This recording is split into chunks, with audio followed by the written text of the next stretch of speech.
આ જે પંકજ રામાણી છે એક નાસ્તો ફરતો આરોપી છે, તો એમ કરીને બે ગુનામાં એમની ભૂમિકા છે. એમની ભૂમિકા એમ વચેટિયા જેવી છે કે જે અકાઉન્ટ હોલ્ડર છે એમની પાસેથી કમિશન પેટે અકાઉન્ટ લેતો હતો અને પછી ઉપરા જે ફ્રોડ કરનાર જે ગેંગ છે એમને આપવામાં આવતો હતો.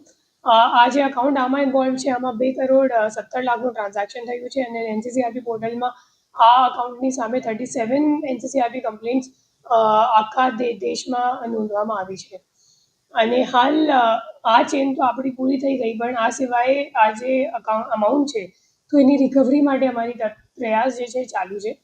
કોઈ પણ વોટ્સએપ ગ્રુપ કે અથવા તો સોશિયલ મીડિયામાં અગર એડવર્ટીઝમેન્ટ की જાહેરાત આપવામાં આવે છે કે તમને 400% રિટર્ન મળશે રોકાણ કરવાથી, અથવા તો તમારો પૈસો ડબલ થઈ જશે, ટ્રિપલ થઈ જશે, એવી રીતનું અગર કોઈ તમને જાહેરાત આપે છે તો એમાં વિશ્વાસ નથી કરતા. મોટાભાગે બધું ઇન્વેસ્ટમેન્ટ ફ્રોડ જ હોય છે. અને આ સિવાય વિડ્રોવલ માટે અગર એ લોકો કોઈ બ્લેક મની ટેક્સ અથવા પ્રોસેસિંગ ફી અથવા બીજો કોઈ ચાર્जेस વિડ્રોવલ ફી વગેરે અગર એ લોકો વધારામાં જમા કરવા માટે અગર તમને જણાવે છે તો એ પણ એક મતલબ શંકાસ્પદ એમની એમઓ હોય છે.